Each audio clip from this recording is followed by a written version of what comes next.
Horas, horas, horas, damai Kristus bersama kita. Salam kawan-kawan semua, salam aku ucapkan dari kota Medan. Saya anak Batak kembali hadir menemui kawan-kawan di sosial media ini untuk membahas tentang sesuatu yang lagi panas-panasnya sekarang ya, yaitu peperangan yang ada di Timur Tengah antara Israel dengan Palestina ya. Sebenarnya bukan dengan Palestina ya, dengan Hamas. Nah, kawan-kawan, pada kesempatan di video ini kawan-kawan, aku akan memberitahukan kepada kawan-kawan bahwa memang dukungan penuh kawan-kawan dari Putra Pendiri Hamas itu untuk memerangi Hamas, organisasi yang didirikan oleh orang tuanya kawan-kawan. Nah, aku berusaha mencari videonya ya sebanyak-banyaknya dan ini aku temukan satu videonya. Kita sama-sama saksikan kawan-kawan ya. Jadi Putra Pendiri Hamas ini diundang di salah satu kegiatan keagamaan ya, keagamaan Yahudi, entah perayaan apa itu aku nggak tahu kawan-kawan ya. Putra Pendiri Hamas ini diundang kawan-kawan. Nah sekarang coba kita lihat apa yang disampaikannya. Ini berbahasa Inggris kawan-kawan ya. Mohon maaf aku nggak bisa tampilkan kata-katanya, terjemahannya. Jadi aku coba bantulah terjemahkan ya kawan-kawan ya. Tapi kalau terjemahanku kurang pas, maafkan aku. Kalau terjemahanku itu kurang pas kawan-kawan ya. Baik. Sekarang coba aku tampilkan videonya.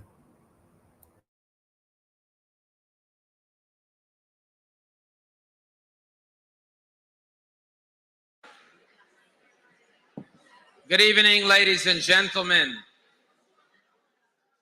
Please give a warm welcome to the Green Prince Mossab Hassan Yosef.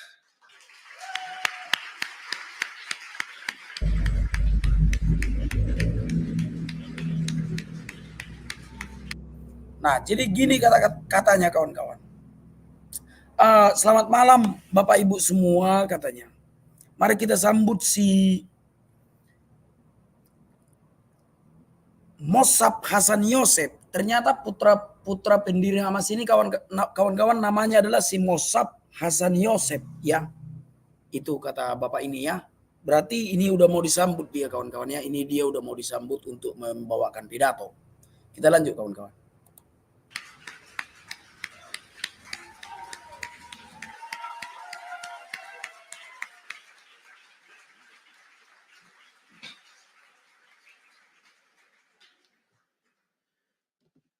We have such a beautiful, large gathering of Jews, so I'd like to begin with a prayer.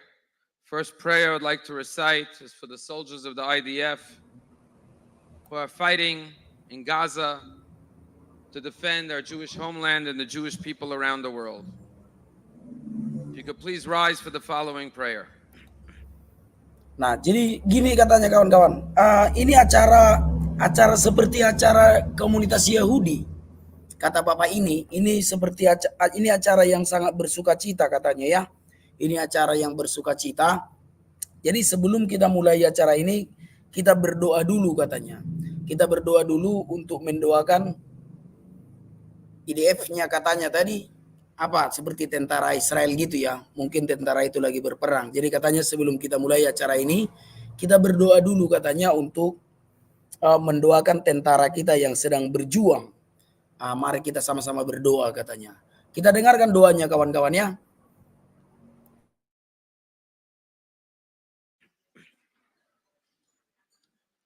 Misha Berach Avotenu Abraham Yitzchak v'Yakov hu yivarech. Kawan-kawan, doa ini kita dengarkan saja lah ya. Kalau kawan-kawan nggak mengerti, anggap aja doa ini bahasa roh. Itu ya, kita dengarkan aja doanya, anggap aja ini bahasa roh. את חיילי צבא הגנה לישראל, העומדים על משמר ארצנו ויראי אלוהינו, מגבול הלבנון ועד מדבר מצרים, ומן הים הגדול עד לבוא הערבה, ביבשה, באוויר ובים. ייתן אדוני את אויבינו הקמים עלינו ניגפים לפניהם. הקדוש ברוך הוא ישמור ויציל את חיילינו מכל צרה וצוקה, ומכל נגע ומחלה, וישלח ברכה והצלחה בכל מעשה ידיהם. ידבר שונאינו תחתיהם, ויעטרם בכתר ישועה ותרץ ניצחון, ויקוים בהם הכתוב, כי אדוני אלוהיכם, ההולך עמכם להילחם לכם עם אויביכם, להושיע אתכם, ונאמר Amen. He will bless our forefathers, Abraham, Isaac, and Jacob. May he bless the fighters of the Israel Defense Force, who stand guard over our land and the cities of our God, from the border of the Lebanon to the desert of Egypt, from the great sea unto the approach of the Arabah, on the land and the air and on the sea. May Hashem cause the enemies who rise up against us to be struck down before them. May the Holy One, blessed is He, preserve and rescue our fighting men and women from every trouble and distress and from every plague and illness, and may He send blessing and success in their every endeavor. May He lead our enemies under their sway, and may He grant them salvation and crown them with victory.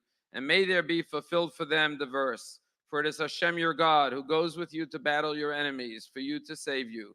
And now let us respond, Amen. When I was in Israel just 2 weeks ago, everyone in Israel. Doanya udah selesai kawan-kawan, katanya atas nama Allah Abraham, Ishak dan Yakub katanya ya, itulah doanya tadi. Dan ini dia menunjukkan satu apa ini ya, sebentar ya. Kita dengarkan dulu. Israel is wearing this necklace. And this necklace says, Halev Shalanu Shavui Ba'aza, our hearts are captive in Aza. And then it says, bring them home. I'd like to recite a prayer for the hostages. May they all come home speedily to their loving families. יהי רצון מלפניך אדוני אלוהינו ואלוהי אבותינו שתחזק ותשמור ותנצור את אחינו בית ישראל השבויים והשבויות בעבור שאנו מתפללים בעבורם. הקדוש ברוך הוא ימלא רחמים עליהם, ישמרם מכל צרה וצעקה ומכל נגע מחלה, וישלח ברכה והצלחה בכל מעשי ידיהם, יוציאם מחושך וצל מוות, וישיבם מהרה לחיק משפחותיהם, ונאמר אמן. May it be your will, Almighty God, the God of our ancestors, of our forefathers, that you strengthen and protect and watch over our brothers and sisters who are in captivity, because we are all praying on their behalf. May Almighty God be filled with compassion upon them, to watch them and protect them from every danger, from any harm. And may He send blessing and success to them and to the IDF soldiers. And may He take them out from darkness and captivity and bring them speedily to the loving embrace of their families. And let us respond, Amen. May be seated, please.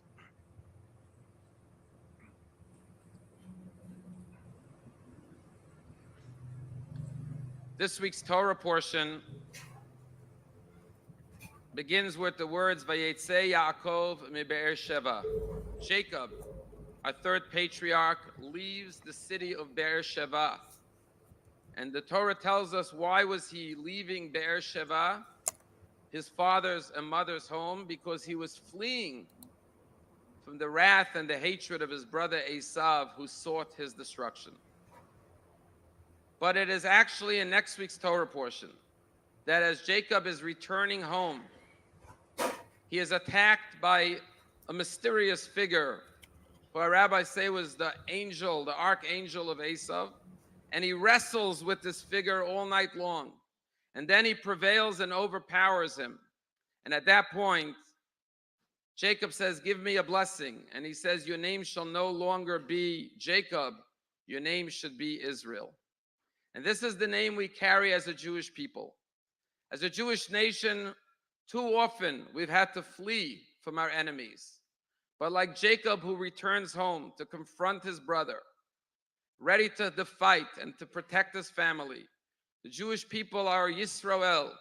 We are a nation that will no longer run from our enemies, but we will confront them face head on and wrestle with them until we defeat the evil in our midst.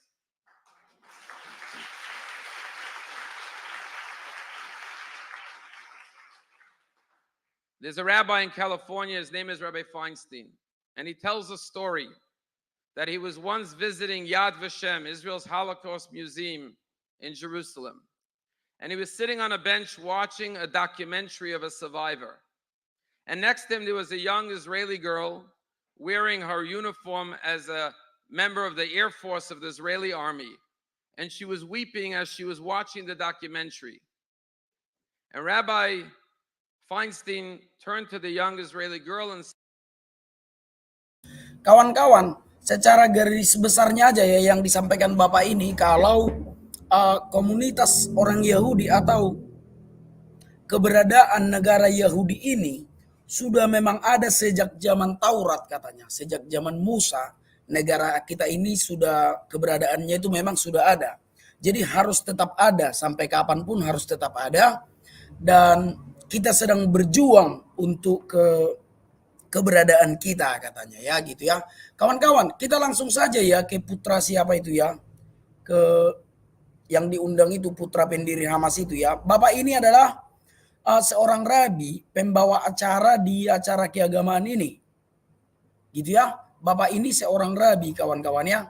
Inilah yang memimpin acara. Sebenarnya ini acara Yahudi, acara keagamaan ini, kawan-kawan. Sekarang ini mereka berada di rumah ibadah ya. Nah, coba kita langsung saja ke Putra Pendiri Hamas itu ya, apa dibilangnya, apa katanya ya. Son of Hamas. 1999, Yosef converted to Christianity, and in 2007, he moved to the United States. His request for political asylum in the United States was granted, pending a routine background check in 2010. As of the 23rd of October, 2023, he is a U.S. citizen who is being interviewed on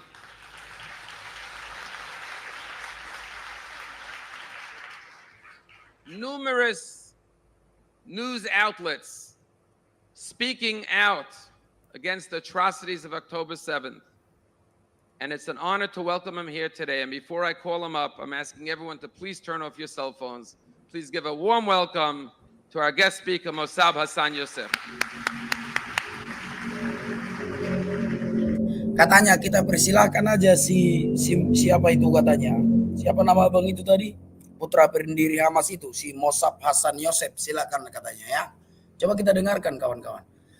Putra Pendiri Hamas ini luar biasa ya. Berani dia berpidato ya di depan di komunitas orang Yahudi. Luar biasa kawan-kawan ya. Coba kita dengarkan apa yang disampaikan.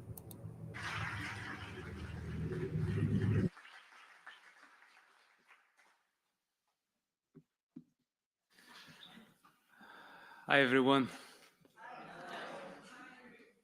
Thank you for the warm welcoming. It's such a great honor to be here. We are at the house of worship, and this shows that there are no barriers between us. We are family. Kata Lai ini, panggil Lai lah aku sama dia ya. Aku panggil Lai aja lah sama dia. Kata Lai ini kayak gini. Aku mengucapkan terima kasih, suatu kehormatan bagiku hadir di acara ini ya. Di acara perayaan ini. Dan ini adalah bukti bahwa kita ini bersama, kita saudara katanya. Jadi Lai si Mossab ini menganggap kalau dia bersaudara dengan orang-orang Yahudi yang hadir di situ kawan-kawan ya. Kita lanjut kawan-kawan. This is how I feel towards you. This is how I feel towards many Jewish communities around the world. And it has been a long experience since I traveled from the world of Hamas, the Middle East, Islam. And I have katanya kayak gini, rupanya dia udah apa ya? Udah lama rupanya dia berteman dengan orang Yahudi ya, dan dia katanya selalu dianggap keluarga sama orang-orang Yahudi, sama seperti sekarang ini. Sambutan orang Yahudi terhadap dia sama seperti sambutan orang Yahudi dimanapun ya, di seluruh dunia katanya ya, kata Lai ini. Berarti ini udah lama ini jadi Yahudi kawan-kawan ya. Berarti udah lama dia kurasa bukan Islam lagi kawan-kawan. Karena kalau dia Islam, gak mungkin kawan-kawannya dia disambut Yahudi dan dia merasa berkeluarga dengan Yahudi ya. Kita lanjut kawan-kawan. many encounters with so many amazing people, Jewish people especially. I have traveled everywhere, from Latin America to Europe to Asia, in Israel. And I learned a lot about. Nah, katanya dia juga sering bertemu komunitas-komunitas Yahudi kawan-kawannya di Amerika Latin, di Eropa, di Israel, di mana tadi dibilangnya, dan ternyata dia sudah lama berteman dengan orang Yahudi kawan-kawan. Kita lanjut ya. The Jewish people. I learned a lot about the Jewish struggle. I learned a lot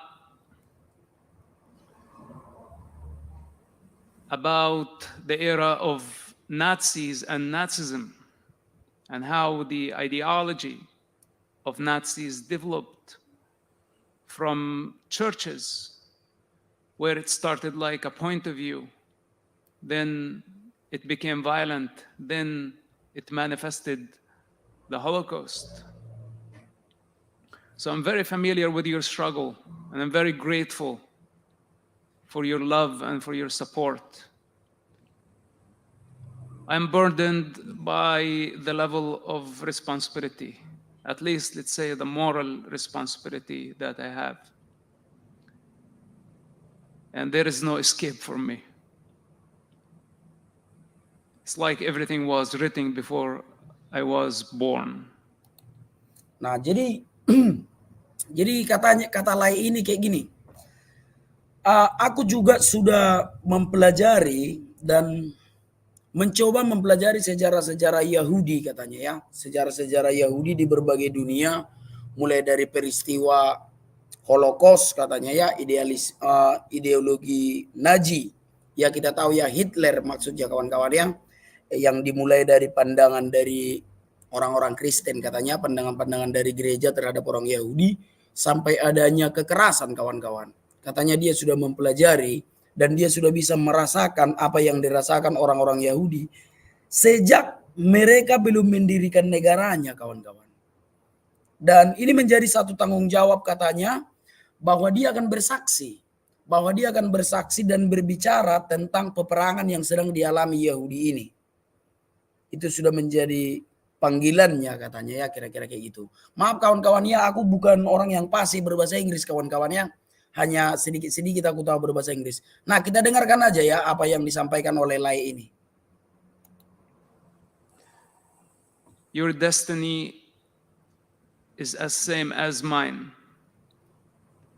And our fate is connected together. Don't you think for a moment that this is your existential war alone? It's mine as well.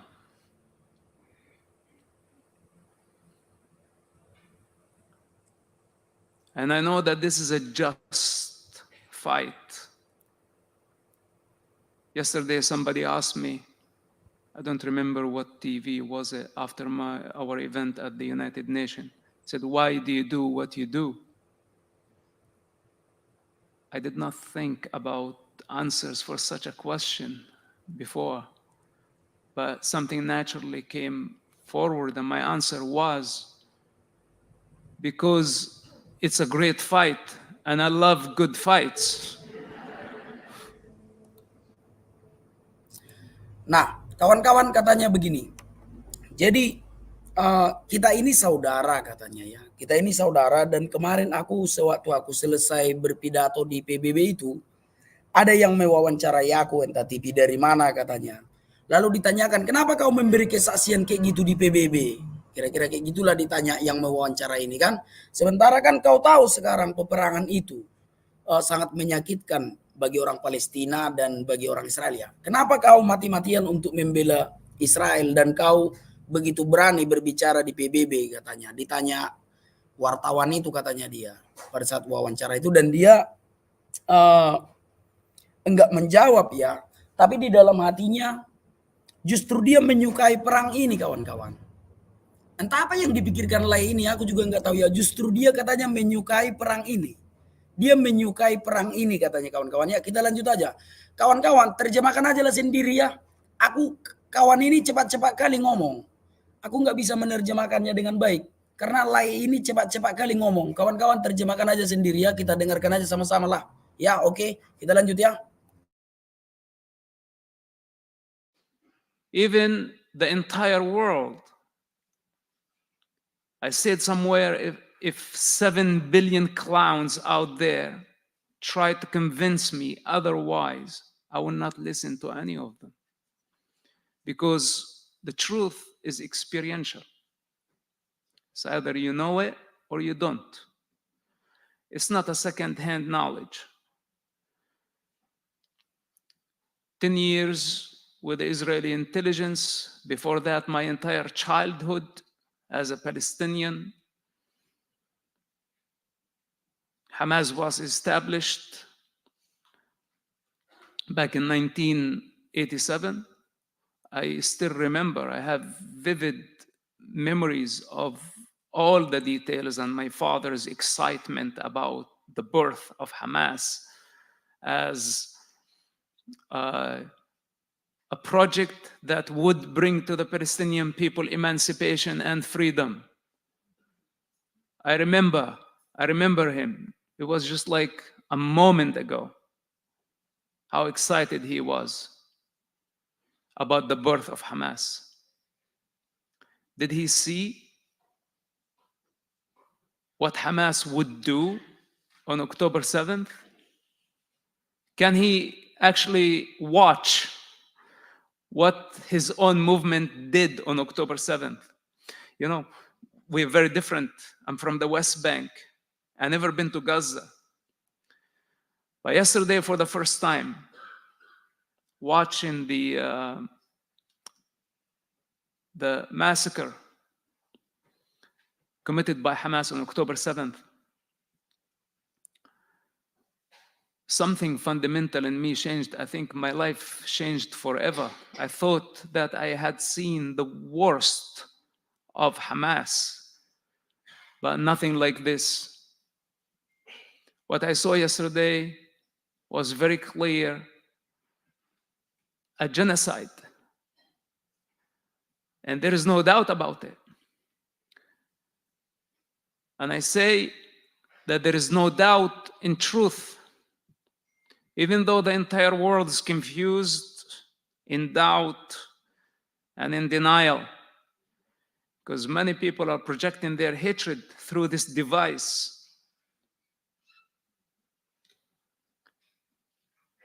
But the truth is not affected by their hatred. And what is very sad, that they're accusing Israel and accusing the Jewish people of committing genocide against the Palestinians, while Israel and the Jewish people are the ones who are actually the victims of a true genocide. The very definition, many politicians talked about genocide, but people are not connecting to this reality. Because what is a genocide? When a bunch of savages move from door to door,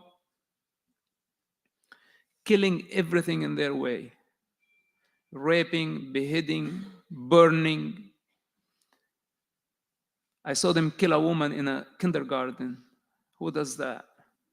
I saw them throwing a grenade, killing a father in front of his children. Then the child involuntarily was crying. We're talking about a very, very young boy. And he was saying, "Why am I still alive?" Nobody can fake such reaction. And what the world is expecting when we are in the face of such savages, that they did not only commit the ultimate crime. What defines genocide? When you kill a group of people, ethically cleanse them for their belief, for their religion, for their ethnicity. We saw that in some movies. It was just out of Hollywood imagination based on some true stories in Africa during some tribal warfare. But nobody thought that we would be witnessing a genocide happening against the only democracy in the Middle East against the Jewish people that have contributed so much to life, to humanity. And this is now where the entire moral conflict, people see children dying and they consider Israel as a superior force, so it's easy for them to blame Israel. But they don't understand how devastating October 7th was for the Jewish people. And my first reaction, without knowing what happened on the ground, by the way, I did not see any of the footage at that time, at the early beginning of the war. I said, this is a modern day Holocaust. And up to yesterday, what I saw, I could not sleep last night. And I was filled with rage that is, I don't know if my physical body can carry such trauma.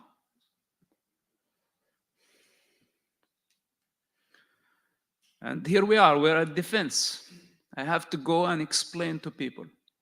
I have to explain to people that standing for the truth, for humanity, against violence, against savages, is not treason. The same way that you are trying to explain that we are the victims here. But it looks like we live in a world that is full of denial.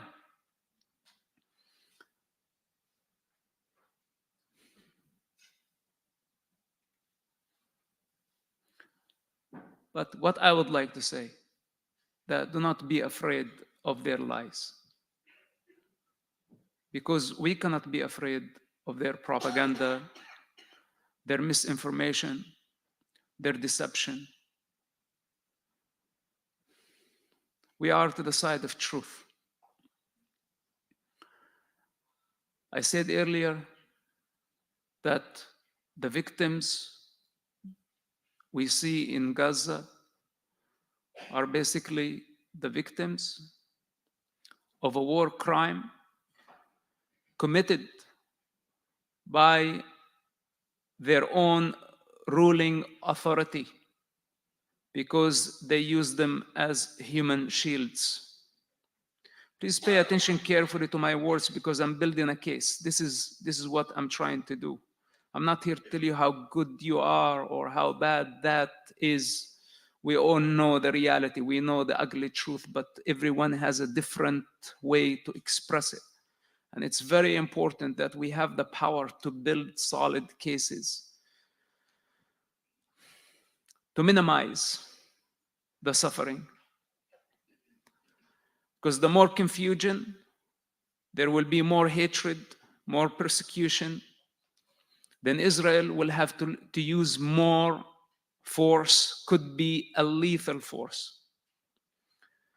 If we are able to identify the origin of the suffering, where it all began, and be clear about it ourselves, and have the right expression, the right vision, and the right expression of our truth, let's say, that will help a lot. So on one hand, Hamas savages committed a very clear case of a modern day genocide. There is no doubt about it. On the other hand, they committed another crime by using their own people as human shields, gambling with their own children's blood for political and religious gain. It did not stop there. They kidnapped infants, women, elders, all type of people as hostages, as a bargaining chip to release convicted mass murderers from Israeli prisons. And the world still in denial. So, first of all, we need to understand what is the case. and how can we express our truth to the world. And I am certain that eventually the truth will prevail. Because Hamas, 20 or 25 years ago, when I started having my problem with them, actually since my childhood, I had problem with Hamas. But I was powerless, defenseless. I couldn't stand against them. One of the events, a Hamas leader, a disciple on the hands of Abdullah Azzam. For those who don't know who Abdullah Azzam is the spiritual leader of the Taliban, of Bin Laden, of Al-Qaeda, of Hamas, of the Muslim Brotherhood.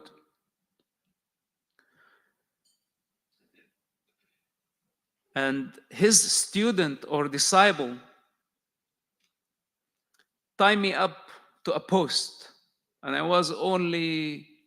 wasn't even 10 years old. And he whipped me with an electric cable. As my mother watched, because I disobeyed the discipline of the way. It was very cold night, and I lost my breath. When I say I lost my breath, that I could not breathe with every lash. And some people, ask me, do you have a personal problem? Of course I have a personal problem. Of course I have a big problem with this group. But this was not everything. Even though I was just a child, in a society,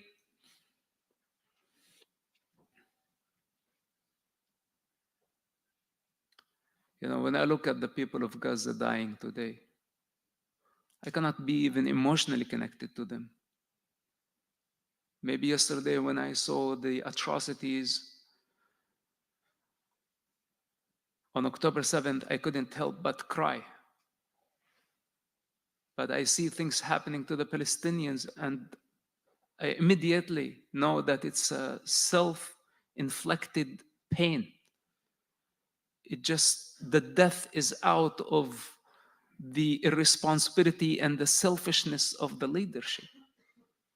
While the people cheer, while the people salute and praise their predator, where they praise the suicide bomber, where they praise the killers, the savages, when a majority of a society does or do such a thing, they have fallen from grace. It's finished. And how can I sympathize with them? It's my people, and it's very hard. I'm not here to say my people are bad, but this is the ugly truth of the Arab world. How disappointing it is that I cannot find one decent voice to stand clearly and say, I condemn Hamas savages. I don't want them to praise Israel. I don't want them to take the side of Israel, but at least to have the dignity to say and call Hamas for what they are. And when they don't have this type of power, what else left there for me to actually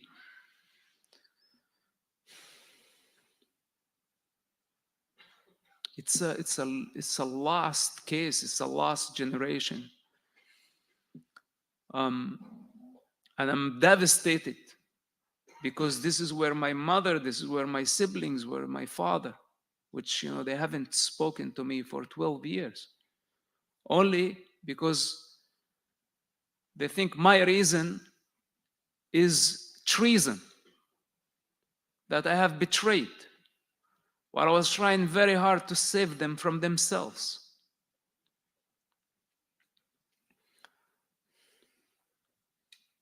I got very tired. I really got very tired talking about this topic.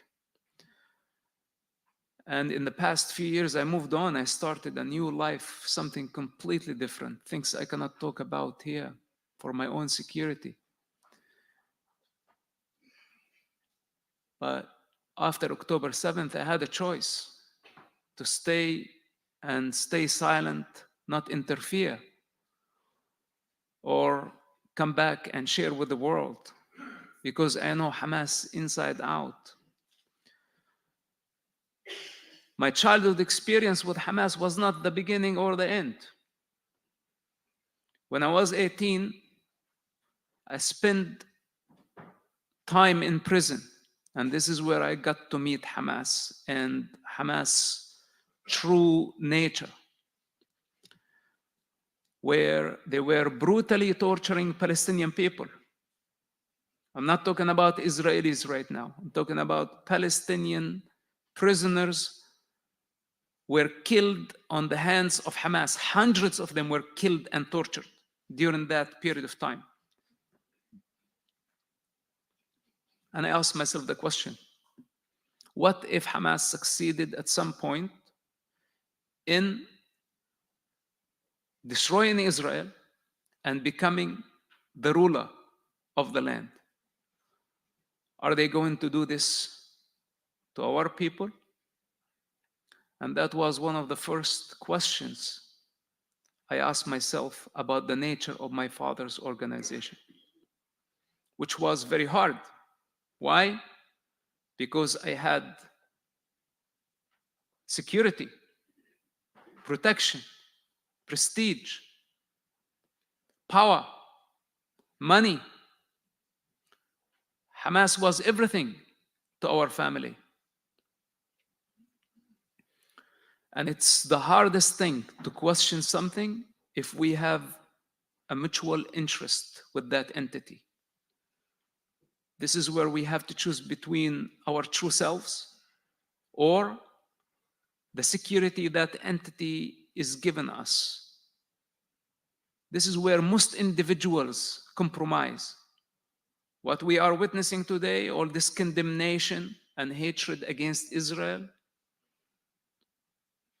because every one of those individuals has some interest, or they just simply have hatred that they find the medium or the device to project that hatred, not knowing that they're contributing to dark forces that is seeking destruction. The same idiots don't know that eventually they will be paying the price for siding with the devil.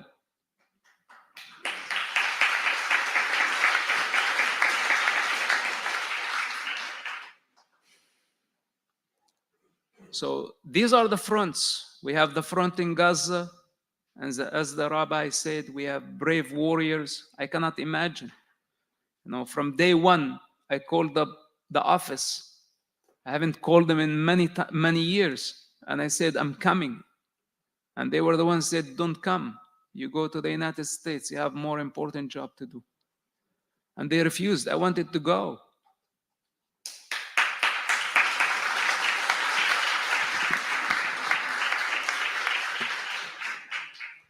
It's our responsibility. And it's an honor to fight against dark forces. It's not a shameful thing. Even if the Arab world, Muslim world will consider me whatever they want to consider me, it is not going to change my truth. It has been an honor to be part of this family.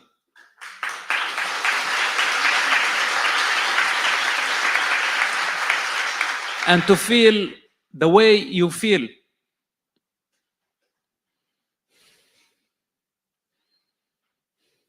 So Gaza front, we have to win that front. We have to eradicate Hamas.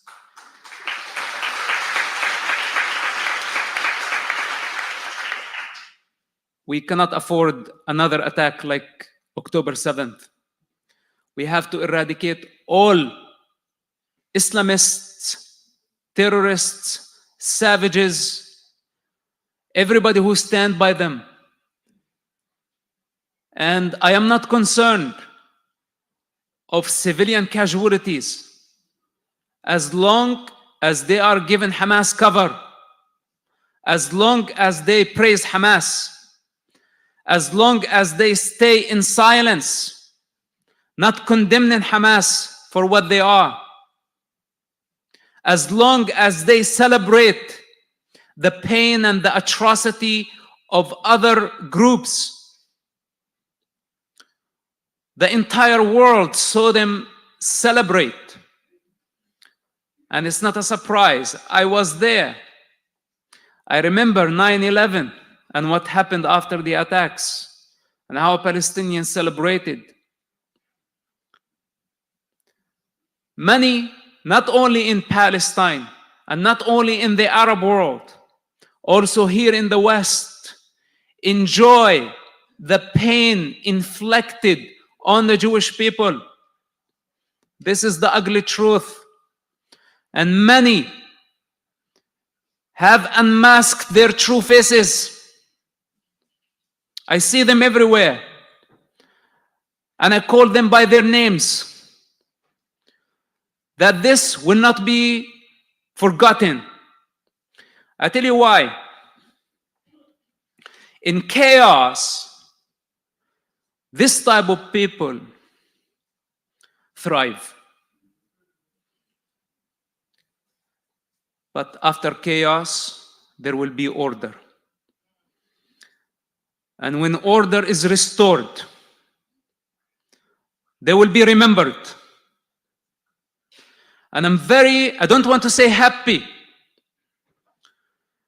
but I am okay with the fact that they unmasked their faces in this critical moment of human history.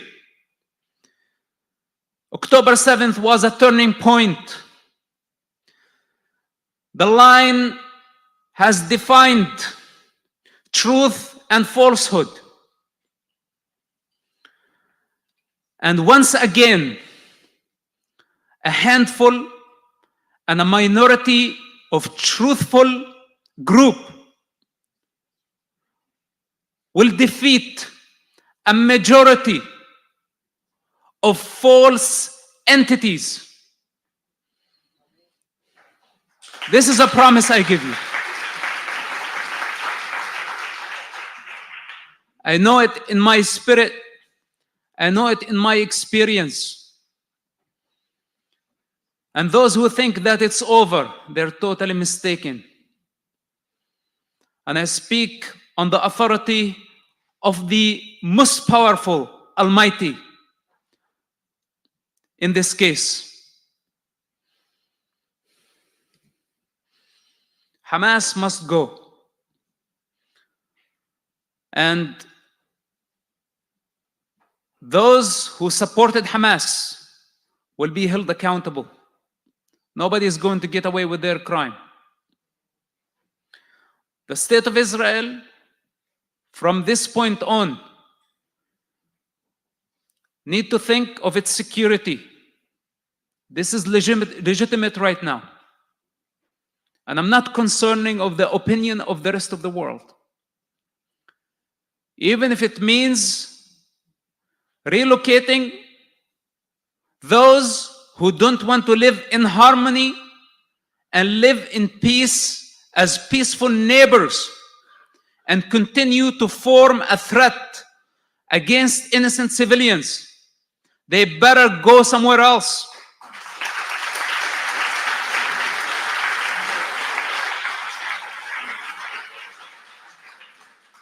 The irony that I'm a person who don't believe in political borders,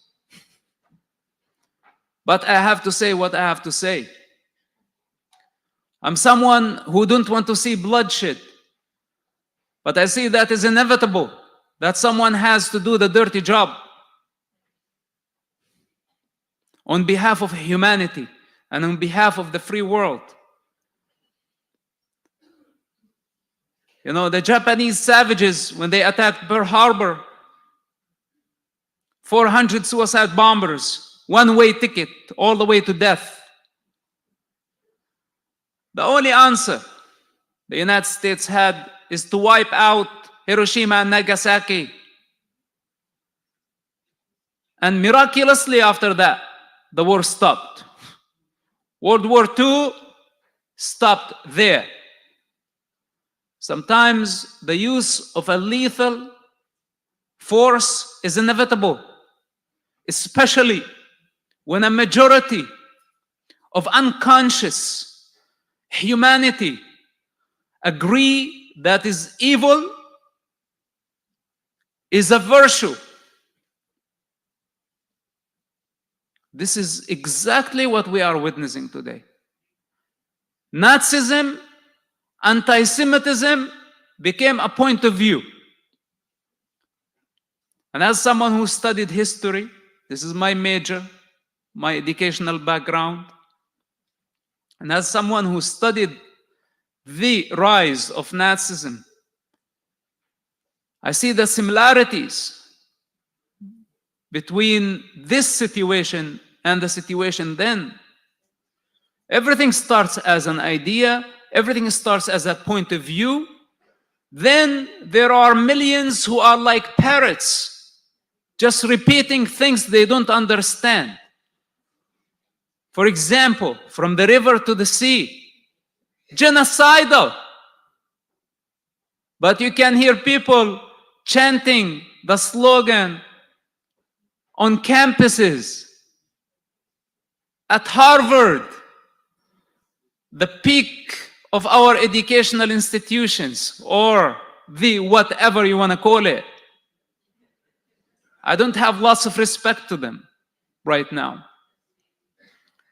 So when we have situations like this amount of confusion, of deception, of lies, that people spreading so much hatred using the social media, this is what's different now, that probably it took the Nazis to infiltrate and brainwash Germany.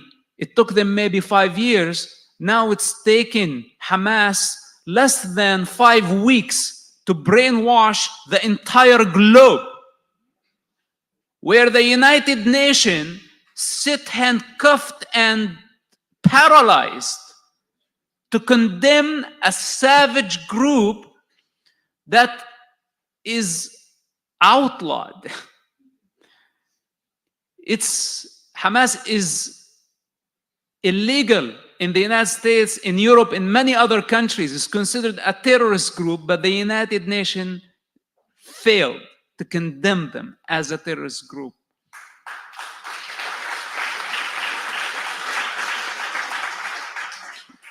When we are dealing with this reality, where Russia, China, and other political entities give them political cover, and the mediator is basically the host of the predators.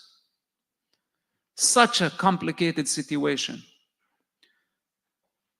But I think humanity is going to learn some of the biggest lessons in our modern day throughout this atrocity and throughout this conflict, because it's representing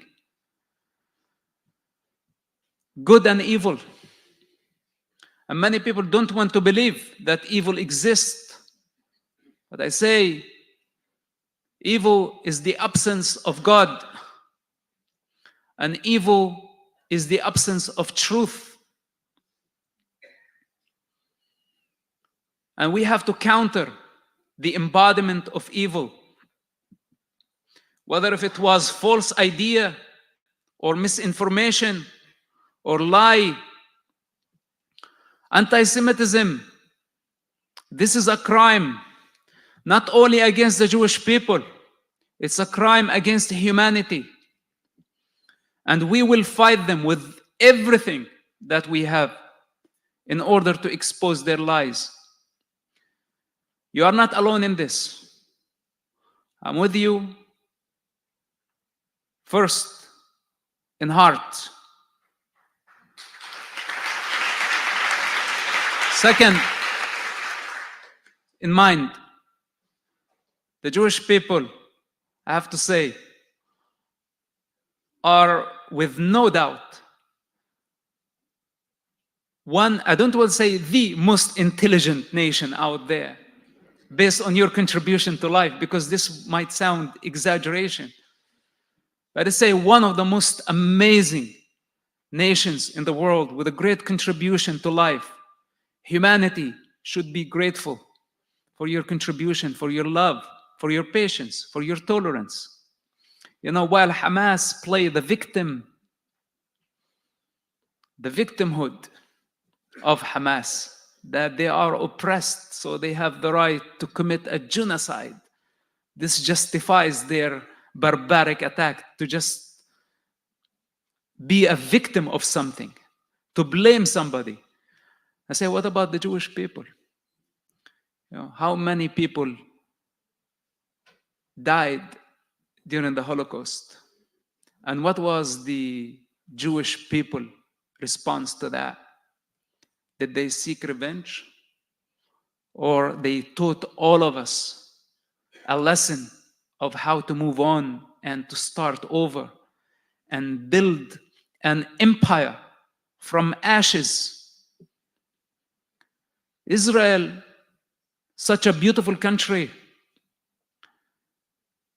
a light in the Middle East, where Arab countries have human resources, natural resources, they have everything, but they're still behind. While Israel, with small resources, was able to become totally developed country, a great democratic model that tolerates all ethnicities, Arabs, Muslims, Jews, Druze, Christians. Yes, we have some extremists, but this is the nature of any human society. But the majority in Israel, they will not agree if the Israeli Arabs were persecuted. In fact, the Israeli Arabs have equal rights to vote and to be elected while they don't serve in the army. They don't even defend the state that gives them the advantages.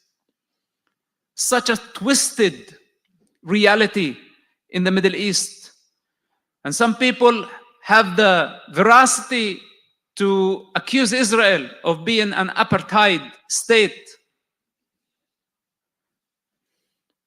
And if it was, do you think I would be standing here?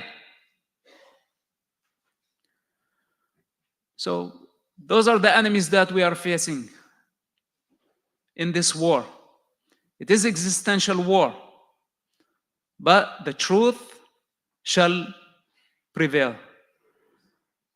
My apology if I'm going all over the place. I don't know where to begin and I don't know where to end. I don't know if there is a beginning for this or if there is an end. But what I know for sure, that we are here and we are strong and we're going to conquer all the forces of evil. With this, I conclude.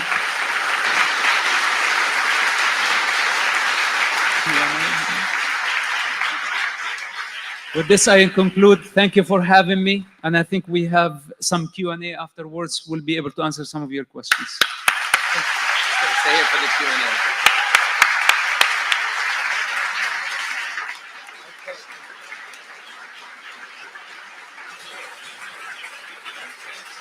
Thank you, Mossab. And now we're going to have some Q&A. If everyone would like to sit down, we have 2 microphones, and we'll begin right here. Please try to be very short with your direct question. Are you in touch with Bahrain? Because they feel, they've said many of the same things that you have said. And do you think that the connection would help what's going on right now? In touch with who again? Bahrain. Bahrain. The what? Oh, Bahrain, the country. Yes. Got it. No, I'm not in touch with Bahrain. You know, I'm considered a traitor to the Arab world. They don't like me. They don't like me. Hi, I really enjoyed your talk. And as you were speaking, I remember the old adage that you can pet a tiger as much as you want, but it's never going to turn into a kitten. We seem to have around the world today, not just in Israel, but other places as well, a lot of tigers who are adverse to and averse to the Jewish people. Where does this go? You have this one relatively discrete situation now, but then you have Syria, and then you have Lebanon, Hezbollah in Lebanon, then you have other countries where anti-Semitism has reared its ugly head. Where does this go? How do we deal with all these tigers at once?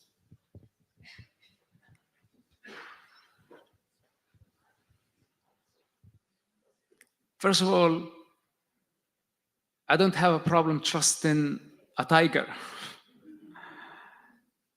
I love wild cats. But I have problem trusting a hyena. And in this case, we're not talking about tigers. You know, tigers, they have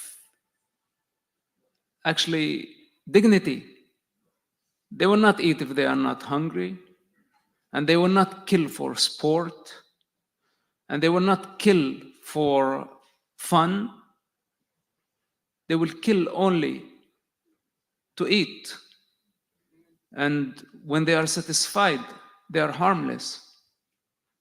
I know even tigers that they are vegetarian tigers. You know, so I don't have a problem with them. I have a problem with hyenas. You know, those are the ones who would stab in the back. And Israel is always open for dialogue. Israel always extending their hand to the Arab world to negotiate, to dialogue, to open bridges. Israel sees in this actually a great advantage. But the Arab world live in hypocrisy and cowardice, that they are not truthful. And they consider Israel as an enemy instead of seeing Israel as a potential ally. Israel see in the Arab oil countries as a potential ally that could create a superpower working together. So let's have a little bit of hope. Today, in the chaos of war, when the loudest voice is the sound of gun, of the bomb, there is not much left for dialogue. But I am sure that there will be time for talk. And Hamas, Hezbollah, Islamic Jihad, those are just minority groups. And I think by eradicating Hamas, Israel will set the example for every terrorist group that violence against Israel is a dead end. And as I know Israel, the Israel I know, there would be a gun, an olive branch. If you want to choose the dialogue, then be it, no problem.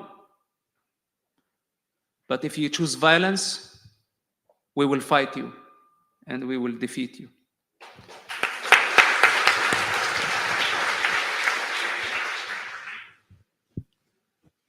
Israel just approved the hostage deal with Hamas about They did? 2 minutes ago. It just came in. Okay. What are your thoughts on that? And like in your Okay. What's the question? right, so CNN just reported that Hamas and Israel That's just important. Came to that deal. And then what is your thoughts on what might happen with this potential pause in fighting? Okay. First of all, I don't know the entire deal, so we don't know what it is, what's for. By what I know for sure, that Israel is not giving much to Hamas in this deal. I know for sure. And I know for sure whatever deal on the table or they have achieved, that this is a temporary situation, a tactical thing. And if it meant the release of, for example, dozens of Israeli hostages, I am pro that. And I'm okay with it.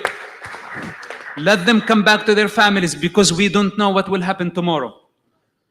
And the return of hostages, even if Hamas is so desperate for a ceasefire, whatever they need out of this ceasefire, it can be used against them. My feeling that Hamas needed and still need the ceasefire to relocate.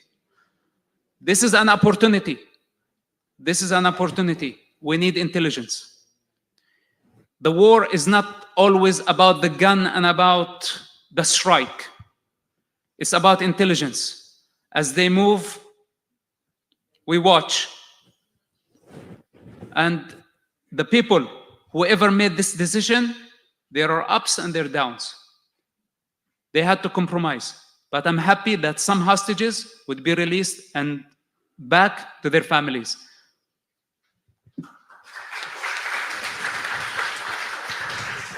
Hi, thank you. I appreciate your talk.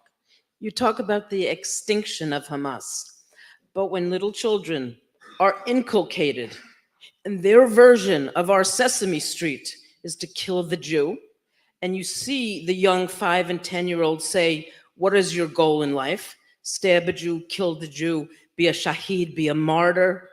How do we end Hamas?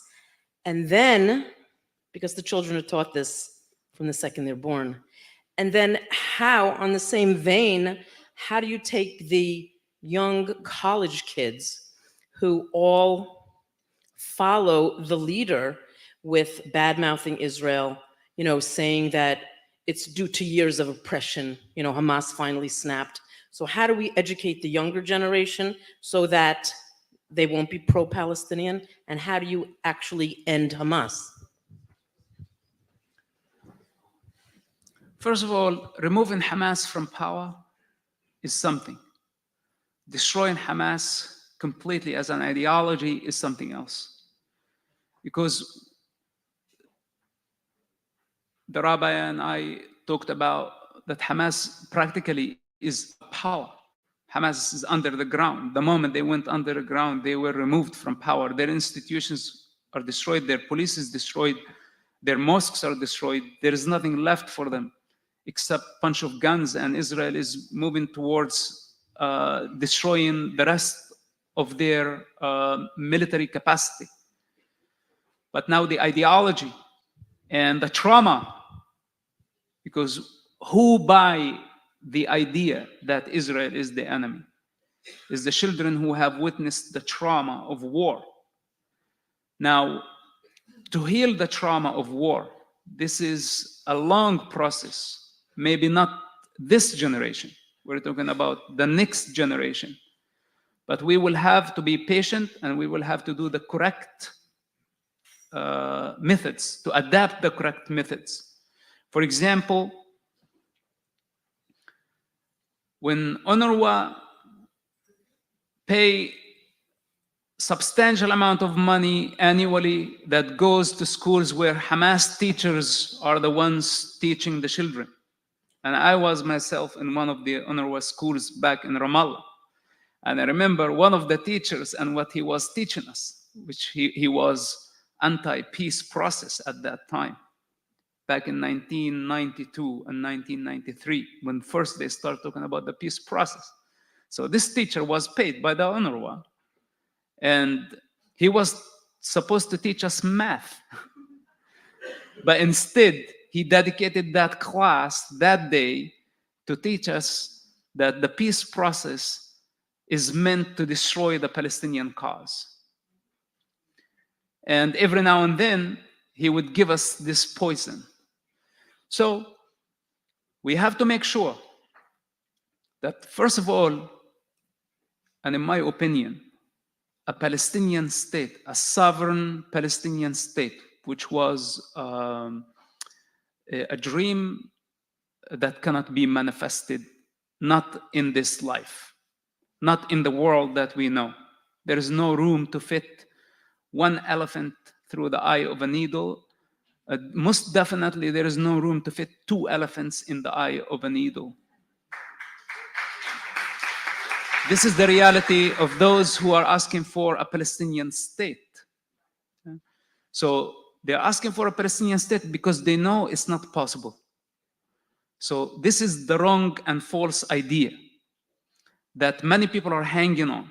The return of refugees and their children, grandchildren, millions and tens of millions maybe in the future have to go to some ancestor land that did not even exist. So the falsehood need to be fought first. Then violence need to be countered. That's not an option. Once Hamas die and the violent movements have been eradicated, we need education that is based on truth, not on falsehood. Then those who are in charge have to make sure that the teachers, the books, educational system entirely is supervised before giving them any penny. And don't expect results 5 months from now. Maybe a miracle would happen in 5 years or 10 years, but at least we can start one step on the right path towards creating this shift of the Middle Eastern paradigm. Yeah.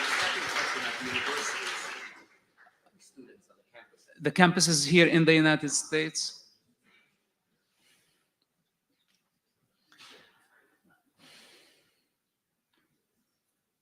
You know, many people suffer from void. Many people, they don't have a cause. They don't have a purpose in life. And this is the reality of the material world. The United States represent the material world where everything is about money.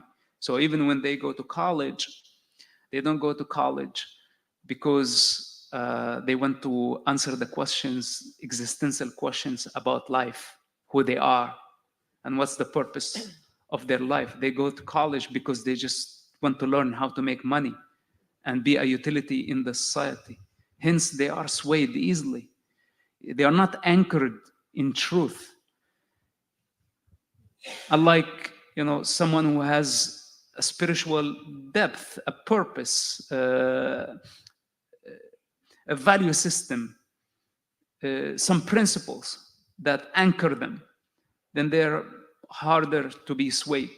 That's why it was easy for this generation, the TikTok generation, to be swayed and driven. Even we don't know these accounts, for example, on social media, we don't know where they come from. It could be Russia, it could be North Korea, it could be China running this account. I have so many people running account under my name and I could not bring them down. I never asked public for donation, but some people were just taking $1,000 for an interview, and the media were calling me saying, hey, we gave you $1,000, why don't you give us an interview? I was like, I did not take any money from you. I never take money for media interviews. While there are accounts using my name, scamming media, scamming everybody, and I could not control it. And when I reach out to Instagram or to the answer was very ugly, actually. So how about much bigger scale when there is a government driving or pushing certain accounts to control the people who everybody, who's the God? It's Google. Everything they want, they don't ask, they don't pray anymore. You just ask Google and Google tell you go right, go left, and you just follow. So we're talking about this type of already programmed, perfectly fit to be misguided all the way to the slaughterhouse. This is not only about Israel, it's not only about campuses, it's about modern humanity. Hi, I was wondering what your perspective was, given its ideology and its funding, where Iran fits in this whole picture, because it hasn't been mentioned once. And I think a lot of us here believe that that's a lot that's behind Hamas and Hezbollah and other players.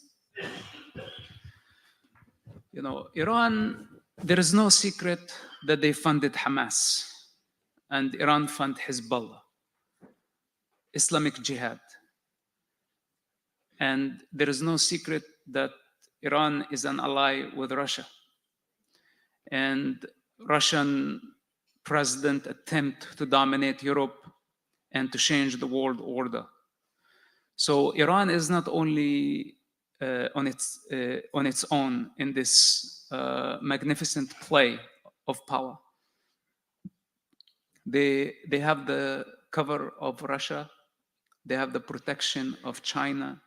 They are a rich oil country with extreme views. Iran is the wild card.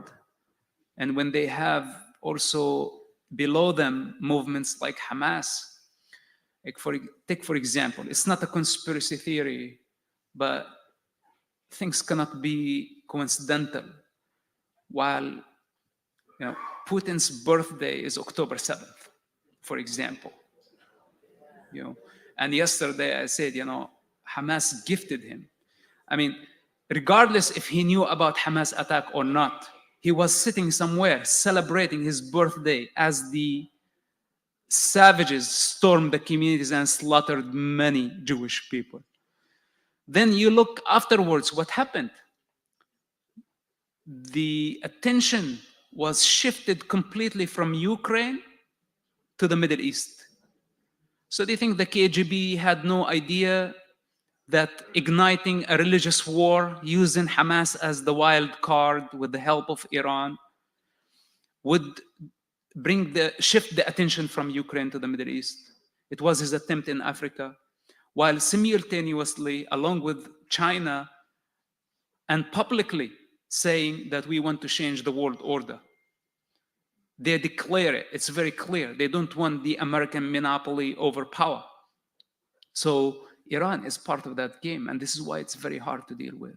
If it was only Iran and separate entity from the superpowers, then it would have been much easier to deal with. But in my opinion, the United States is not going to let Iran develop more problems. I think it's very hard for us now to deal with so many fronts, but systematically, we should go after their roots and cut them so they can never grow up again.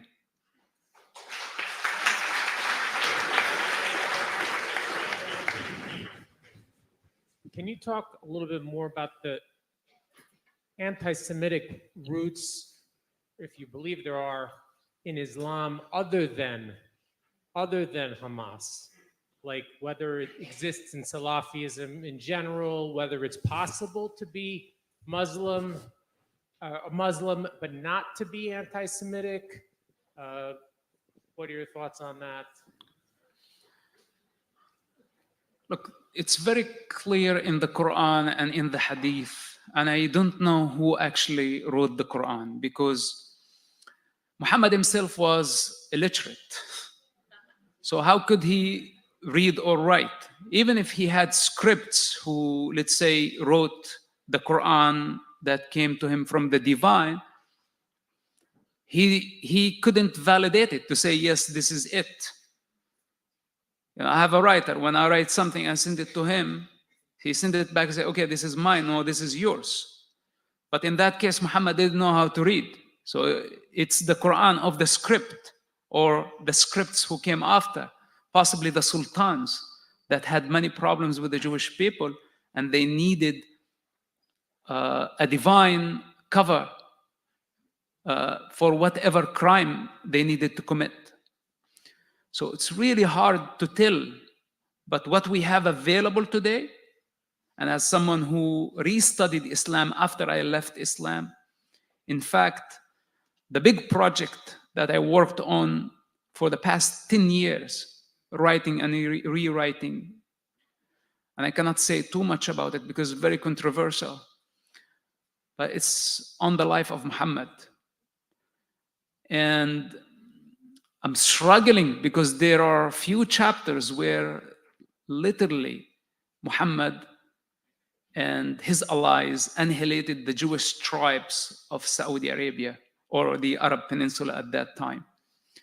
So I don't know if even there was any Jewish communities there based on your history, but at least in the Islamic history, they say that there were multiple Jewish tribes in the Arab Peninsula who came from Yemen or who came from the north, inhabited the peninsula, and there was a genocide where all men were basically slaughtered and women, children were sold to slavery. And I'm struggling with this part of the story because it's significant. On one hand, I wanted to create a positive model of Muhammad because this is my attempt to reform Islam. And I want to set Muslims to a higher standard of consciousness, a model that they follow that can take them out of their darkness. But also I could not leave this part of the story out. So it has been very, very challenging project, and it exists. The question, how do we feel about it today? Are we going to just see it in the context of the 6th and 7th century and learn from that conflict and move on? Or are we going to try to manifest it again in the 21st century? And that's the difference between, I think, the majority of the Muslim world, that I don't think they have interest to just go and kill Jewish people. In fact, if they get to know to the Jewish people, and if we can build bridges of understanding, I think they can coexist. So we eradicate those who want to manifest religious hatred. We have to eradicate them, no negotiations with them. And on the other hand, we try to build bridges of understanding. And by the way, before the war, we started already. There was dialogue with Saudi Arabia, with Morocco, with many Arab countries. And many visitors came to Israel, and many Israelis went to visit the Arab world. So there is some hope. It's not over yet. But now we at war right now. We are at war right now. What led you to convert to Christianity? And did you ever consider converting to Judaism? Yeah, I have studied many religions, and Christianity did not attract me as a religion. I'm coming from a Christian town, by the way. Ramallah is a Christian town established by 4 Christian families. And they were all over the place. I had many friends. I went to Christian school. My father was a teacher at a Christian school. I graduated from a Christian school, but I never was interested in the customs or in the religion, Christianity as religion. When I was young and trying to break the conditioning of my parents, I came across what I call Christ consciousness. And I have my own perception of that persona that I identified with very much, because I had to crucify my old self. And I had to crucify ego again and again, and my identification with mind, body, let's say, my sense of self that was false. And this is an ongoing process. So this is my understanding of crucifixion. It's not as of, okay, someone died on behalf of everybody, so you can go ahead, do whatever you want, eat whatever you want, misbehave, even kill, rape, and everybody is forgiven. This is ridiculous, cannot be. This cannot be the universal plan. And my intelligence does not allow me to follow such a model.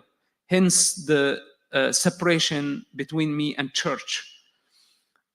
But I personally know that there is no way for salvation without self-discipline, without purity, without dropping desire, without having the intelligence and the power to rise above human delusion, without understanding the traps of mind, and without having the capacity to break the cycles of hatred.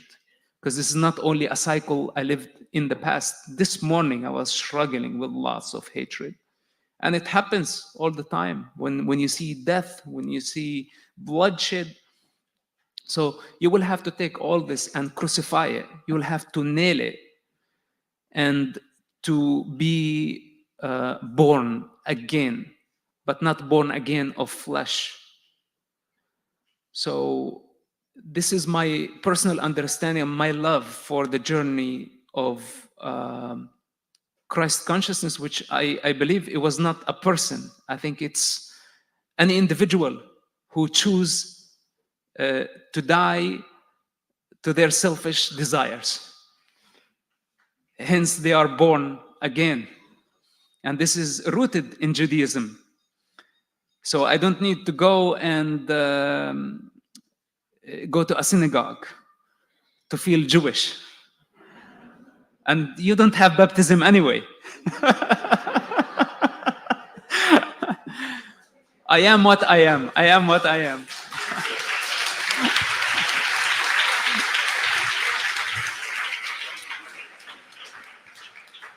Sir, I spent a long time in the intelligence community of the United States. I know you worked a decade or more with Mossad. How did we miss it? How did we miss the 7th? I've been asked that question, and I'm curious what your comments would be on that topic. Thank you.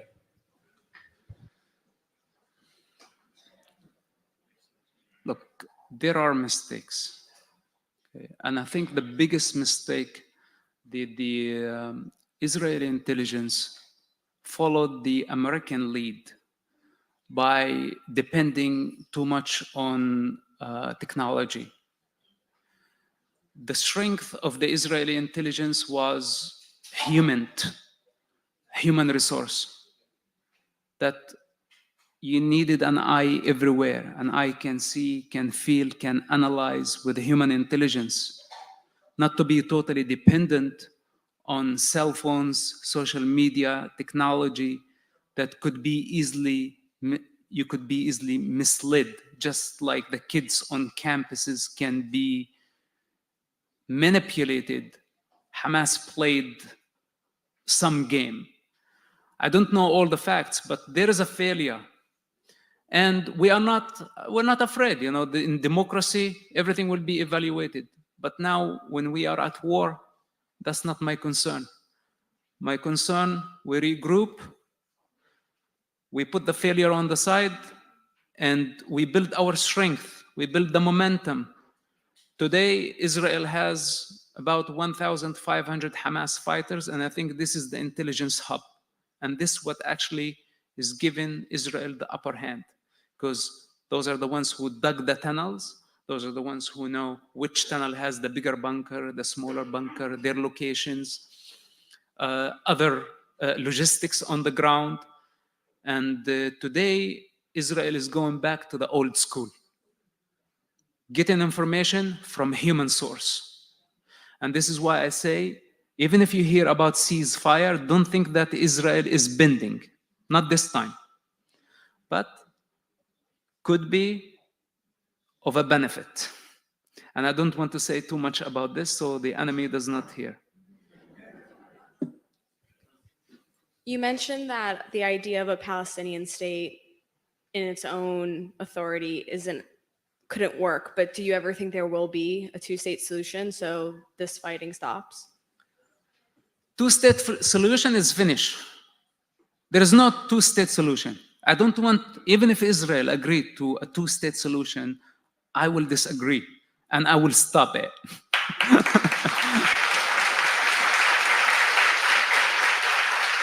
Palestinians Palestinian children don't need a state. We don't need a state.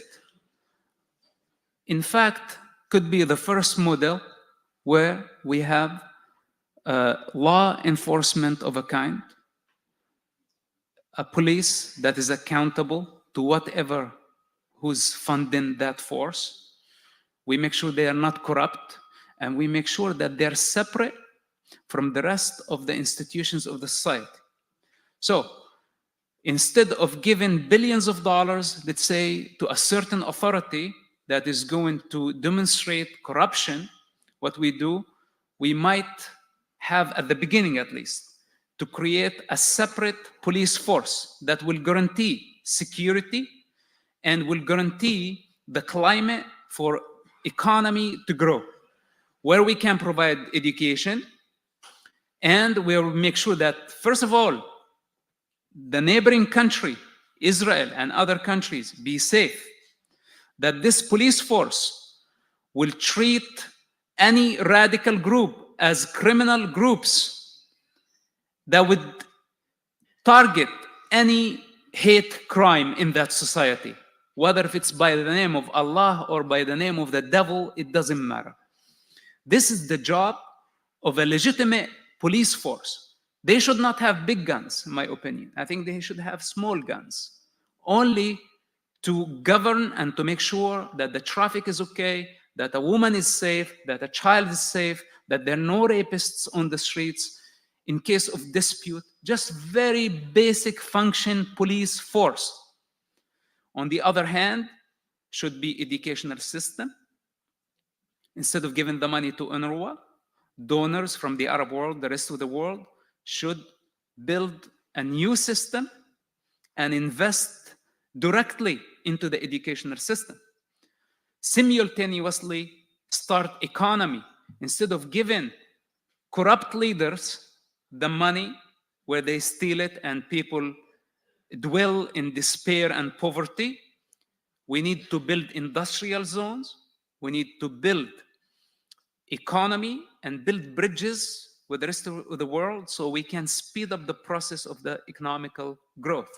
If we have good education, if we have good economy, a legitimate police force that is accountable to Israel, and yes, to Israel, be accountable to Israel, why not learn from Israel? Then we are not talking about army, we are not talking about giving them borders, we're not talking about giving them power or territory. Your responsibility within your cities. You have demographical growth, it's no problem. Always land and growth can be negotiated. But as of now, their focus is within the Arab Palestinian communities. You take care of your people. 10 years from now, 15 years, 20 years from now, I don't know what will be the situation. But now, after Hamas attack and the irresponsibility of the Palestinian Authority, how can anybody trust this type of selfish, irresponsible con men? This is what they are. I don't see any leadership. So no two-state solution now on the table. I don't think that this idea needs to be dropped completely, and we need to invest in the right places and help the people instead of empowering the predator, the conmen, corrupt leaderships taking advantage of the people. This would be the direction I would suggest. So two-state solution, who cares? Who wants a Palestinian state anyway? Hello. Thank you for being here, and more importantly, thank you for your incredible courage. I haven't seen people with that fortitude. I mean, remarkable, remarkable.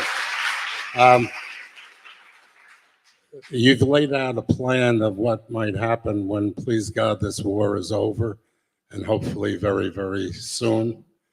I think one of the major weaknesses of the Palestinian people is a total lack of leadership. And are there people such as you that can assume that leadership?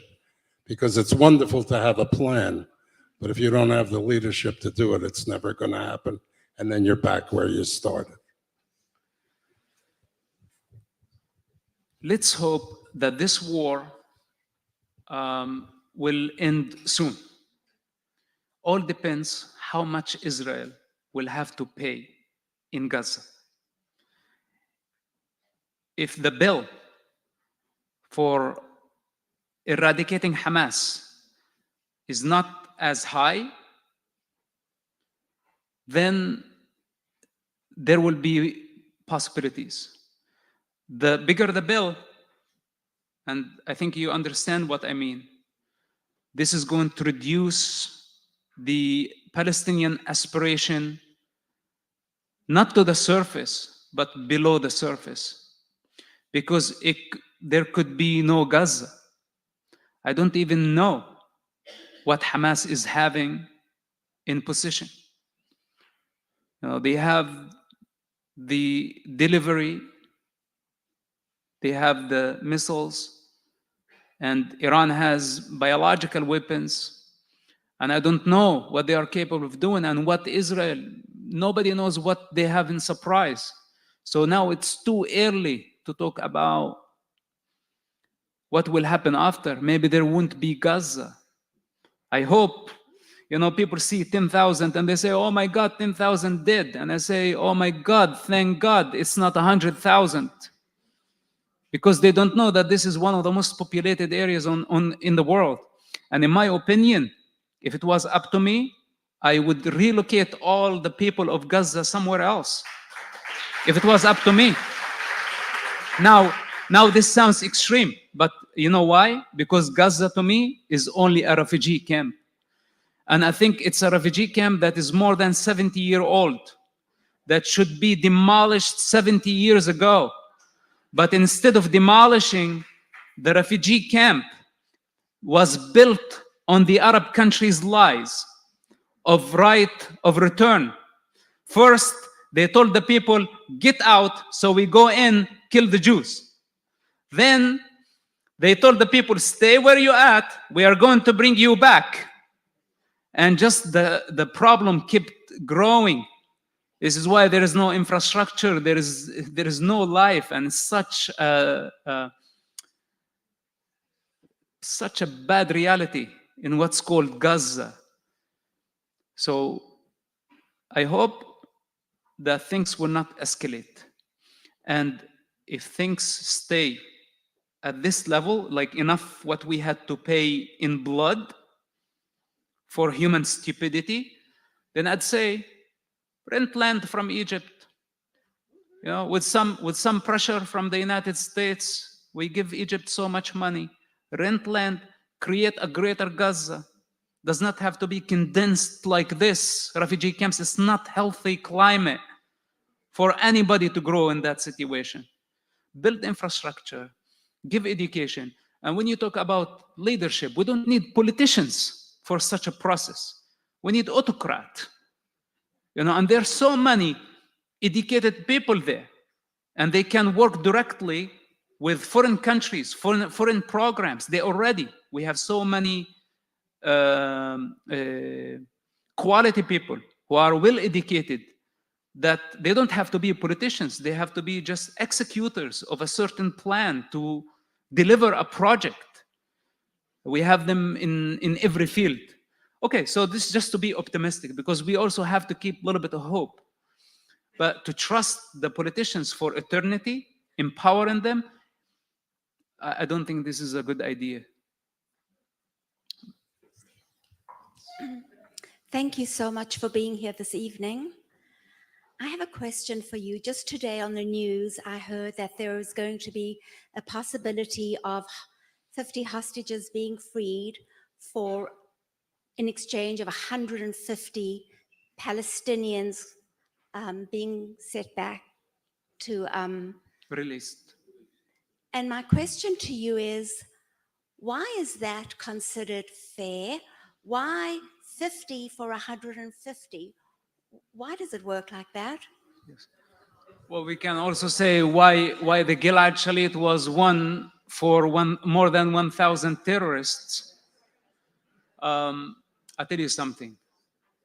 You know, Hamas was so desperate to just show that they scored some progress because they are in deep trouble. Okay, and they just wanted to show that they have achieved one goal.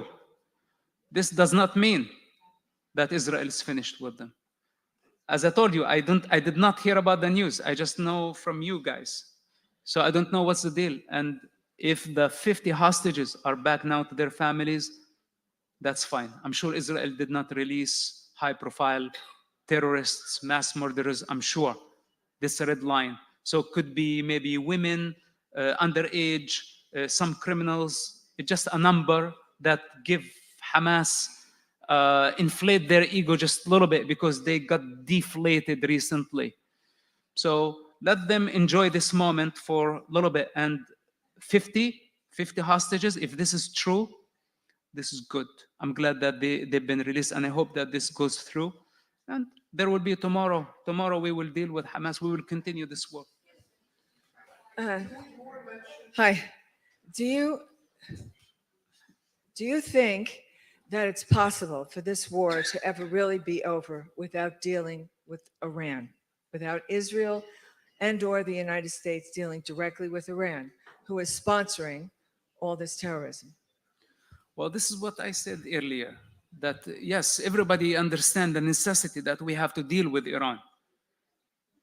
But can we deal with them right now without starting a World War III? And if we are not prepared for such a scenario, then maybe waiting is wise. So I don't know what the decision maker really have all the picture, the pieces of the puzzle. I am not a decision maker. I'm just a thinker. Yeah. One last question for the evening. Hi, I'm a student at Florida Atlantic University, and I'm the founder and president of Students Supporting Israel at FAU. And I'm very proud to say we have Students Supporting Israel clubs and students from 3 different Florida universities here with us today as well. Yes. We have students from Florida Atlantic University in Boca Raton, University of Florida in Gainesville, and Florida State University in Tallahassee. And yeah. As college students, we are the front lines on our campuses. Even in Boca Raton, Florida, we are seeing the pro-Hamas protests on our campus. And while what you said today is really helpful for us to talk to these people and try to have a dialogue on our campus, what is your message to our students who are really going through it for the past month, and we're going to be continuing to going through this? So what is your message to the students who are on these front lines in universities in Florida and around the rest of our country?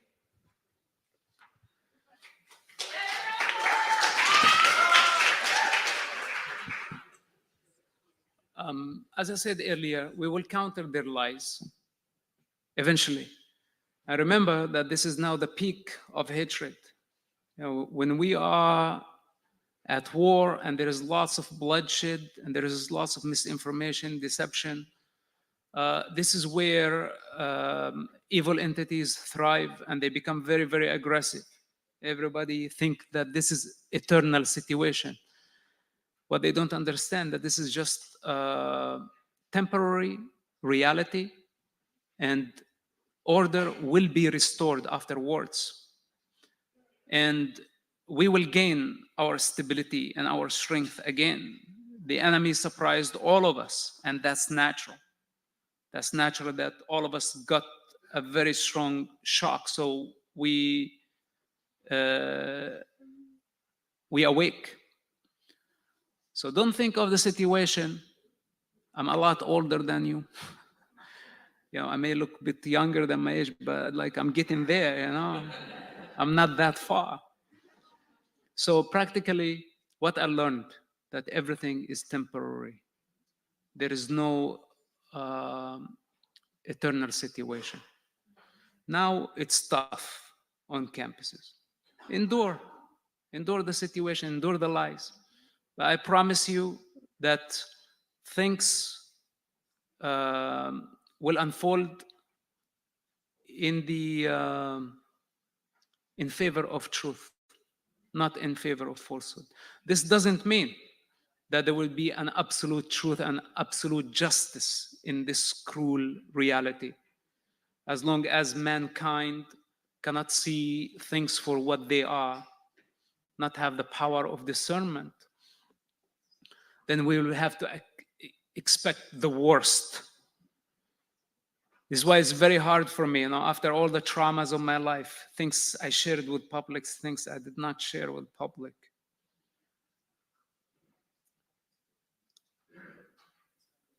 Anything could happen. But this doesn't mean that I don't enjoy my mornings and I don't enjoy the things that I do. Even if I have to go to the ocean's floor, way, way, way, way, way deep, where no human beings there, I still enjoy very much whatever I do. So yes, we have all this chaos and I'm really tired just like you. I've been connecting day and night, non-stop. But I believe in truth. I believe in this cause. We are going to win this war. I promise you this. And the enemies of darkness, they're going to perish, basically.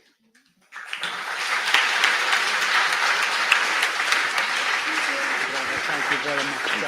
Thank you for having me. Ladies and gentlemen, thank you all for attending tonight. Let's continue to remain engaged and active in this war here in America and fighting the lies and the misinformation. Big round of applause and a thank you to our guest speaker, Mossad Hassan Yusuf.